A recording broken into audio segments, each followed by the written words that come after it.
Hi everyone, Lindsay here. Going to go over the week 8 information from the menopause class. I really appreciate you guys being understanding about the change in schedules yesterday. This week has been kind of crazy, but the final week is going to be about fad diets and hormone replacement therapy. So kind of things that are trending topics within modern menopause medicine. I also want to premise that I would like you or would appreciate if you would take the time to complete the post-class questionnaire because it gives Junius and I good information as to what is helpful for you, what we could keep doing, and what things we could potentially change for the future. First off, I like to always obviously go back to last class. So last week was about gut health, and I just wanted you guys to reflect on how the experience was for eating 30 grams of fiber daily. Were you able to do that? Was it challenging? Did you notice any changes in your bowel function, in your digestion, and your gut health, and your energy? Did you notice any changes in kind of how full you were throughout the day versus, kind of always having cravings? Those are all some changes that you might expect with um, having more fiber in your daily routine. So fad diets, these diets often promote extreme restrictions that can lead to nutrient deficiencies from not eating a wide variety of foods, hormonal imbalances, and long-term health risks by undermining sustainable weight management and relationships with food and overall health. You will notice in the next few slides that some diets are going to have a star next to it. Those are ones that are considered like overall good, and I will talk more about that. And what is important and incorporated into a healthy menopausal diet. So there are some good things about each diet, but a lot of the times they just take it too far and have too many rules to make it too restrictive. We're going to start out with the paleo diet. So you will see the pyramid on the right, which is primarily, the overarching goal of the paleo diet, which is just like a lot of whole foods. It does get rid of a lot of inflammatory foods, so a lot of processed foods, um, processed grains, sugars. It will get rid of also dairy products, which some people have like inflammatory responses to, corn, also legumes. It doesn't allow, and it also doesn't allow any grains, so not even rice or oats or quinoa, which isn't super great, but we'll get into that. The idea is to shift back towards a hunter-gatherer type diet like our ancestors, with consumption is only meat, fish, healthy fats, vegetables, fruits, nuts, and seeds. It's kind of like hunter-gatherer diets. And then eliminates foods like legumes, whole grains, dairy, corn, and packaged or processed foods.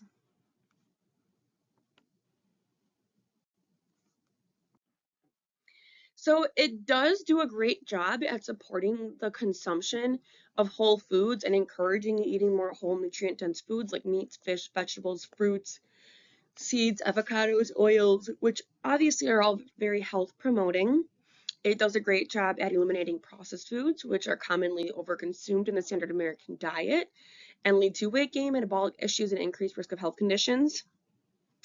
Although it does include a lot of saturated fat choices like whole fat, like whole fat dairy, and like a lot of like saturated fat within like red meats and fattier cuts of meat, which isn't great. It does count a lot of fiber when you can get from beans and legumes and whole grains, which can negatively impact cholesterol, digestive health, and heart health because we know fiber is really important. Yes, you can still get fiber through fruits and vegetables and nuts and seeds, but we know that whole grains and legumes and lentils do have really great health benefits as well. So this in tune can teach you about some really good things, but also can teach you to have a poor relationship with certain foods, like all dairy products. Greek yogurt and cottage cheese are really great high protein options. Legumes and beans are really great options for plant-based protein. And cutting out all whole grains like oats and quinoa and rice obviously is going to be cutting out a lot of fiber and micronutrient options as well. So the ketogenic diet is the second diet, and that is going to be a very, very high fat diet. So 70% fat, moderate protein around 25%, and then very low to almost no carbohydrates under 5% per day. It is historically used for children with epilepsy because it does help decrease their epileptic seizures. It just works neurologically in the brain. Although a side effect of it can be weight loss, and so it's been popularized in the weight loss realm. There has been some metabolic health, disease reversal, and weight loss benefits with it, so that obviously is good. But the idea is that severely limiting carbohydrates and consuming a lot of water will put the body into ketosis, which is will force your body to switch from burning glucose for energy, which is what we normally do, to burning fats as energy. Um, the downfall is anytime you consume too much carbohydrates, so literally like you could have one birthday party and eat a piece of pie or cake, you will come out of ketosis. So anytime you become higher than 5% of carbohydrates, you will generally come out of ketosis. So it's really important to make sure you're following this closely and taking your ketones daily, which is through like a urine sample. So you will produce you'll produce ketones, which are just different acids, by your liver. And that is, in a sense, what your body's going to burn as energy. So when you're in ketosis, that means you have elevated ketones in your blood. Also, so a lot of times you can test blood or urine for ketosis. Keto application. So it does support elimination of sugary, high carbohydrate, and processed foods, which obviously can help people eliminate things that are going to be bad for them. Although it can lead to constipation because there's going to be a lack of fiber, because you can only have like green leafy vegetables, that is like it. You can have also nuts and seeds because they're high fat, but you can literally not have most vegetables, any fruits, maybe outside of a very, very small serving of berries daily. No grains, nothing like that, because they have too many carbohydrates in them. You can lead to, like I said, constipation, but also can lead to different micronutrient deficiencies as well, because you're eliminating a lot of your micronutrient-rich foods, like fruits and vegetables. It's very effective at rapid weight loss, but the weight consists primarily of water and muscle mass. And weight generally comes back once you start eating normal again.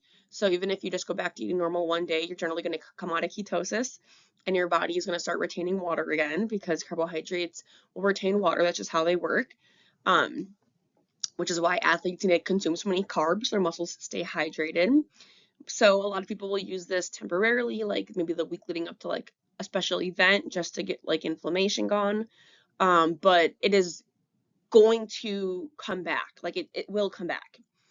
Side effects, so short term, if you actually get into ketosis, which can take like a week or two, you will enter into the keto flu, which you'll experience nausea, vomiting, headache, fatigue, dizziness, insomnia, low exercise tolerance, so you're always just super tired.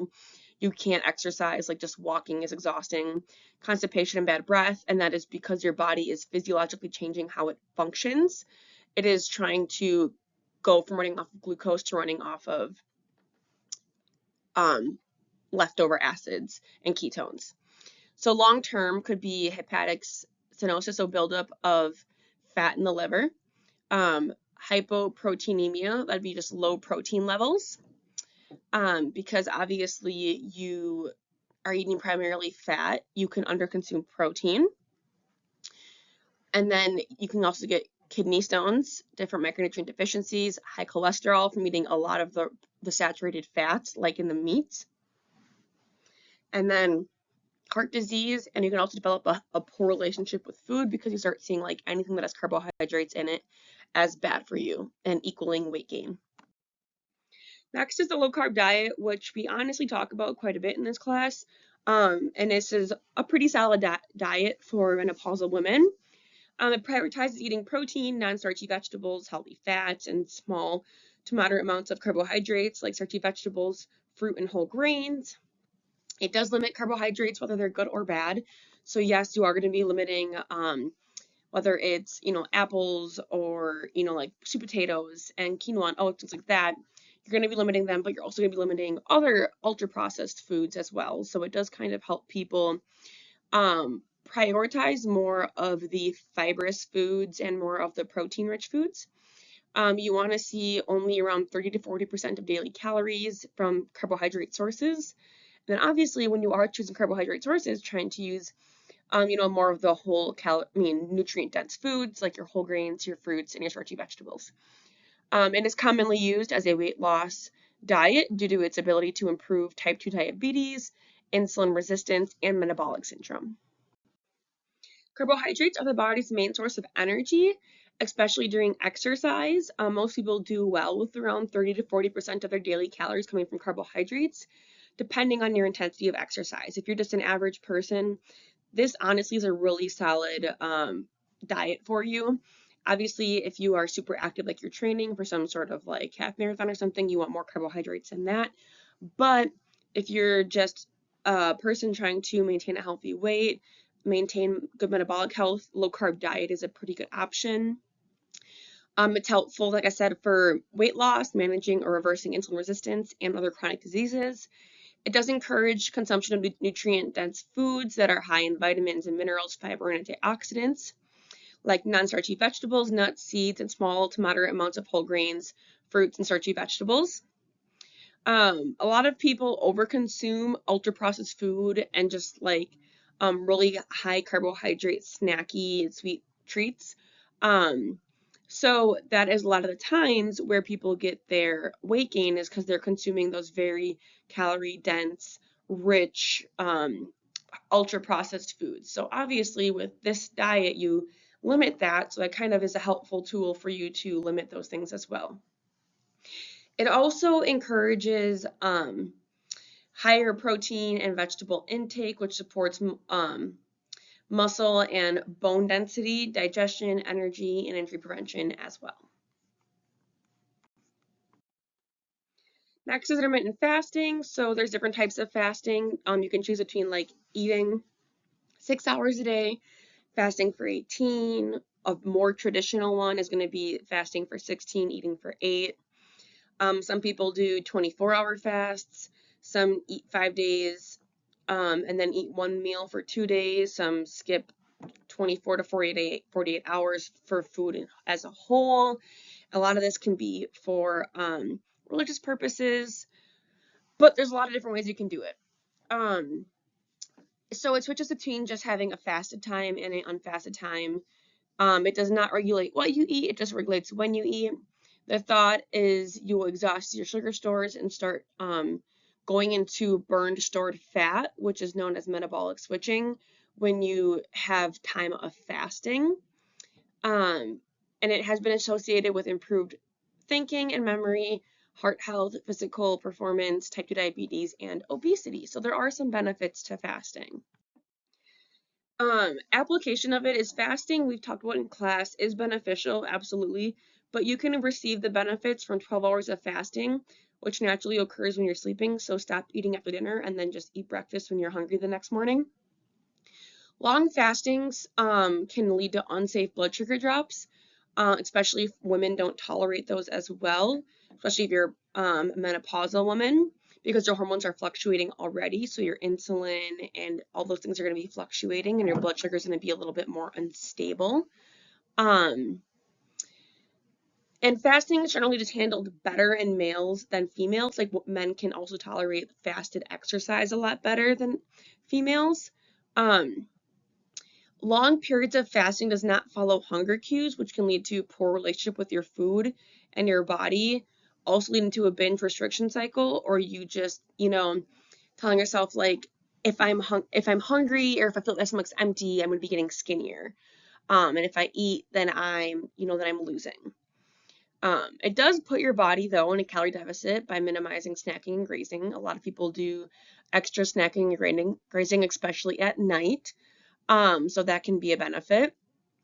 Or whether you, or some people, instead of having like, some snacks before breakfast, they just have like one breakfast. Obviously that's going to eliminate calories. You also could not lose weight with intermittent fasting as well by just literally eating the same amount of calories, but within 8 hours of the day. It's just harder to do that because you generally get full. It is hard to consume enough protein within your limited eating window if you do only like 8 hours or 6 hours of eating. And also can lead to poor food relationship rules and binge restriction tendencies. Next program we're talking about is Noom. It's a weight loss program that takes a more psychological approach to eating and lifestyle, by building habits for a balanced life. So there definitely is some benefits to Noom in the sense that it teaches you more about the mental approach to things and the sustainability. Um, you do need to take a quiz before starting to receive your customized meal plan. I say in quotations because there's just going to be different templates and whatever one best fits you is what it's going to be. It's not like meeting with a one-on-one dietitian or anything. Um, you follow a low-calorie diet approach that breaks foods into 3 different categories: green, yellow, red. Green is obviously foods you can eat all the time. Yellow is foods you want to eat, like some of the times, and then red is foods you want to limit. So like I do think there's benefit in like teaching you like obviously like low fat dairy, whole grains, fruits and vegetables, all green, all good for you. But lean proteins also should be in the green as well. And then also I don't really like how a lot of the other grains and mostly all legumes are in the yellow because like those should be green as well, in my opinion. The healthy fats are all going to be in yellow because they're higher in calories. Um, I don't know, and just some things that I think bother me is like olive oil and avocado oil, like they're not bad for you, but they're just going to be higher in calories, so they're in the red. But that just does mean like just limiting your portion sizes. So I think it does a fairly good job like showing you what things are lower calories. But I think it also can be a little bit confusing because some things that we're taught are good for us are in like the yellow category, which a lot of us think of yellow as kind of like stay away from it or like warning, don't eat too much. Like I said, Noom can be helpful for learning nutrient dense foods versus less nutrient dense foods. It is pretty expensive. It does prioritize sustainable cognitive behavior change, I think is really helpful. We talk about the sustainability of things all the time. Although the coaches for Noom are not registered dietitians or mental performance specialists like Derek and I, right? Um, it does also encourage regular exercise, hydration, and other lifestyle changes outside of just eating healthy. So that's like those are all good things. That's just the big downfall with it is it recommends a super low calorie diet, which does facilitate really rapid weight loss, but people will unfortunately lose muscle mass a lot of the time too because they're going to lose weight, and weight can be fat or muscle. Also, a lot of times people kind of like hit a plateau and they get to the point that they're like, oh, I'm only like I've decreased my calories, when I've hit plateaus and now I'm at like 1,200 calories a day. And so they just keep thinking they want to go down, go down, go down in calories. So that's like the one downfall with this is it really focuses on a low calorie diet. So I've seen a lot of people do this and they find the educational aspect of it helpful, but it just ruins their metabolism because it's just long-term low-calorie diets are not good. So you want to be like in a calorie deficit, for maybe like a few months, and then you need to come back to maintenance. And this program really doesn't do that. So tracking in an app can also be helpful because it does, make you more aware of things. You could also just do that in a notebook or in another app. And it does provide you recipes, which can be helpful as well. A lot of people just look for different inspiration and things. Um, but I'm just not a huge fan of how it focuses so much on specifically weight loss, not overall health, because you are going to lose muscle mass. And, it just says 2 pounds of weight lost is good, point blank. Even though you could feel worse, your GI system could be functioning worse, you could feel super fatigued and weak, they're going to tell you like that's good. So definitely has good theories, but on the outside of things kind of misses like the match a little bit.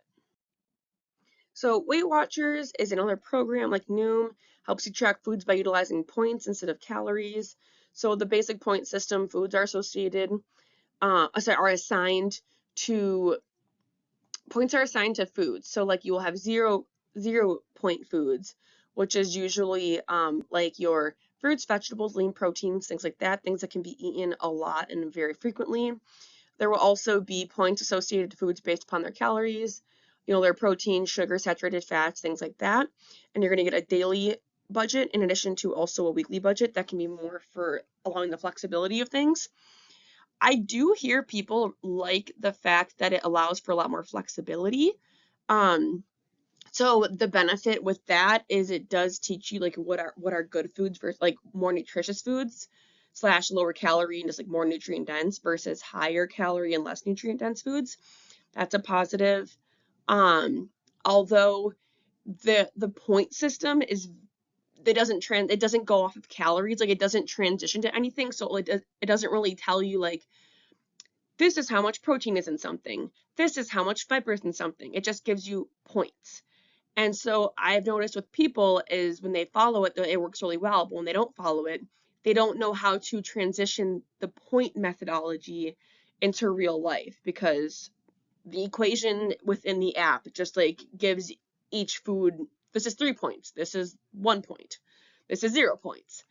So it's hard to kind of replicate that when you're not using the app. There is a weekly in-person support group which is awesome because we know that meeting together with people that are like-minded and have same goals is going to help you with long-term sustainable change. And it does weekly weigh-ins for tracking progress. Only downfall is it only tracks weight. It kind of like Numa doesn't track really other things. And it is fairly affordable, especially if you do the virtual resource, which is $10 a month. And then if you want to have the meetings, which I think they used to have some in Green Bay and Appleton, I'm not quite sure anymore. And you can meet with other people who are also doing Weight Watchers. And there's a coach. The coach is not a dietitian, it's just someone else who also had luck with Weight Watchers in the past. So it's not going to be a person who's like specialized in anything. Like I said, the group support is extremely helpful for the accountability and consistency side of things. Weekly weigh-ins can be intimidating, but they also can keep you more accountable. So just being aware of measurements, whether that is your weight or it's, you're measuring your hip to waist ratio, or you're measuring your body fat percent, or like a combination of all these things, your belt loops, etc. So whatever you're measuring, measure it consistently. So you won't see changes probably every single week, but you should start noticing that things are like improving. A lot of people, when they don't weigh themselves, they don't stay accountable because they don't know what's working and what's not working. They might think that they're making progress, but the skill really hasn't gone down, and they haven't really made a lot of changes physically. So that's why tracking weekly can be helpful. If you don't feel comfortable with that, monthly can also be helpful too, but you want it to be at the same time of the day every time you do it. Flexible program is its benefit because it does have a lot of flexibility. All foods are allowed, it's just some are going to be worth more points, so it does teach you, all things can be welcome, but just some things have to be less, which is very valid and very true. It encourages eating mostly non-starchy vegetables and lean proteins, which is helpful for insulin resistance, weight loss, and management of chronic disease. So that's really good for you. The program can be effective short term, but it's just very tedious tracking, and the low calorie approach makes it unsustainable for the long term. Kind of like Noom, which can unfortunately lead to weight gain after continuation because people just don't know how to kind of like apply it to their real life. One benefit though is it does teach you portion sizes and what foods are more and less nutritious, which is good because like then you know that for the rest of your life. It's just that these foods are always going to be like red foods, and that could potentially lead you to like fear those foods and lead to unhealthy relationships with foods. Next diet is the carnivore diet. Consists exclusively of eating animal products and excludes all plant foods. So fruits, vegetables, grains, nuts, seeds, everything. Foods included in the diet would be meats, especially fatty cuts. They love the saturated fat for some reason. Seafoods and fish, organs is generally where these people are going to be getting their micronutrients from, like liver, because they're not going to be getting fruits and vegetables. Animal fats will be a very large portion of your calories in this, from the butter and like the pork lard and the beef tallow, things like that. You can use like different seasonings, so that's good. Theoretically, you're not supposed to use any like herbs because they're plants and spices and then like condiments, but I know some people do that. And then some people do include full fat dairy. I have also heard some people include like raw honey and stuff, but generally it's just meat. Um, so things that are excluded would be all plant-based foods, so fruits, vegetables, whole grains, legumes, nuts, seeds, so everything that's good for you. All your fiber. Um, Processed meats with additives aren't allowed, so I guess that's one positive. And then sugary drinks, juices, and alcohol aren't allowed, so I guess that's another positive. This diet in all, though, is kind of like bad. It does not provide nutrients like phytochemicals, antioxidants, or really like many vitamins and minerals due to eliminating like all plants. It puts people at really high risk of nutrient deficiencies. Exclude By excluding, ultra processed high sugar foods, the program does reduce the overconsumption of these items, which some people will be like, oh, I've lost weight because I'm eating less bread or like chips. Like, yeah, but you could also just give up that and still eat fruits and vegetables, right? But it makes you give up all those things. So people will notice that they do lose a little bit of weight with this because they're eating no carbohydrates. So again, kind of like the keto diet is you're holding less water in your body. Um, Also because they're just eating less other processed bad things. It does benefit your muscles and your bone density because it's high protein and high creatine consumption. Because creatine is mostly found in animal products. Venison is the highest amount of creatine. Although it is very high in saturated fat because they want you to do like a steak and like fatty meats, which isn't necessarily like what you're supposed to do. You're supposed to do more like lean meats. Cutting carbs and sugary foods can cause rapid initial weight loss from water loss and reduced calorie intake, like I talked about. But this is often temporary. And once carbs are introduced, just kind of like the keto diet, you just gain the weight back. It's very unsustainable to never eat anything besides meat ever again. Um, Exclusion of all plants and carbohydrate sources is where you're going to get all your fiber from. So it can be super unsustainable and also lead to metabolic, gut, digestive issues, and also food relationship issues because you think like anything that has like carbs in it is bad. Um, well, people will anecdotally say that they like notice less bloating and brain fog and sugar cravings and things like that. Like influencers will say that. There's not a lot of evidence showing that, and if anything, the evidence is showing that it's like not supporting your body well because there's no fiber. So someone who says that they've been doing it for a few months and they feel really good on it, that's great, but that the benefit probably more so has to come from because they've given up alcohol and other processed foods, not because they're eating only meat. So putting things all together, so while many of these diets offer beneficial aspects, their restrictive nature often makes them difficult to sustain for the long term.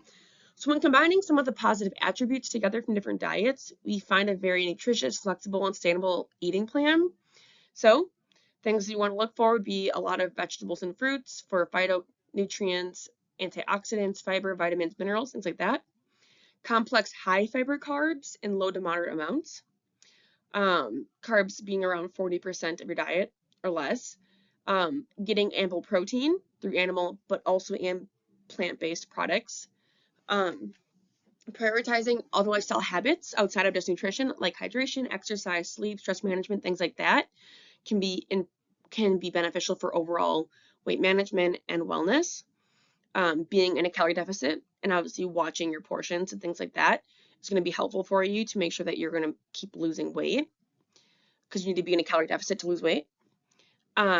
Incorporating social support to maximize accountability and consistency is helpful, whether that's in a program or you just have like your best friend or your coworker that you talk to.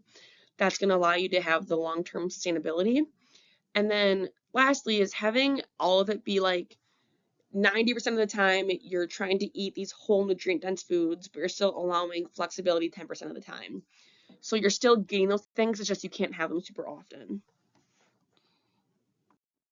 We're going to switch into looking at hormone replacement therapy, which is like another trend that's very common, which is a treatment menopausal women can utilize that involves taking medicines that contain estrogen and or progesterone, sometimes testosterone too, to replace the hormones that the body stops producing throughout menopause.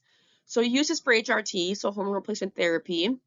be utilized to alleviate symptoms associated with menopausal hormone fluctuations like hot flashes, vaginal dryness, brain fog, libido changes, mood changes, and prevention of osteoporosis.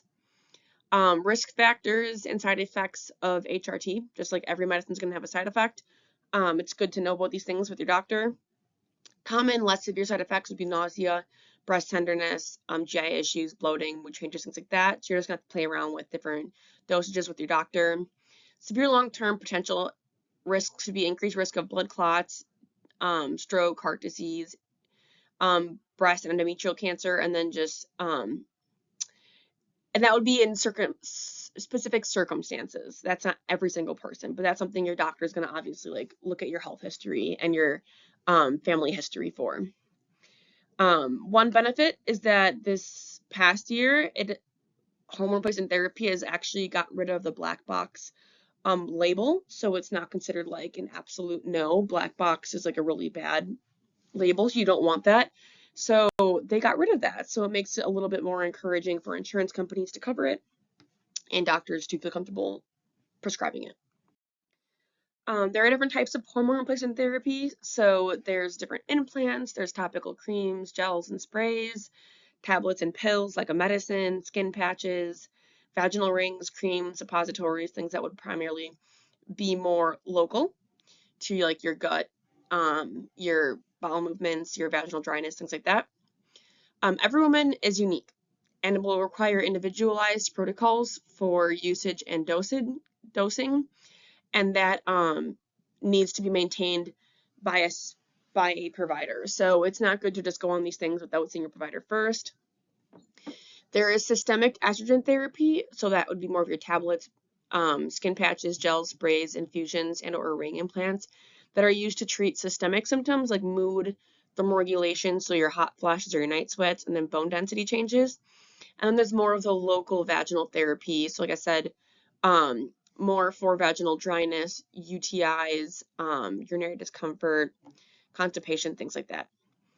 Estrogen, progesterone, testosterone, or a combination will be utilized for hormone replacement therapy. And then it's also recommended to use bioidentical hormones because they are molecularly more similar to the hormones that what the body creates. So they generally just work better for you. And again, this is all something that your doctor is going to talk about with you. So that is the final class. I really appreciate you guys staying with us this whole time. I really appreciate you coming and attending and being inquisitive and sharing the personal information about yourselves with the rest of the class. It really helps myself and Junius learn more ourselves and better help other people. So you can watch, this presentation, and then also please complete the post-class assessment if you have not yet. So that will be beneficial for us to improve the class in the future and hopefully incorporate more applicable topics. We change the class every time we do it because there's always going to be new trends and new information and research coming out. So we try to stay on top of it as best as possible. But thank you guys so much for joining us, and we hope you learned something awesome from the class.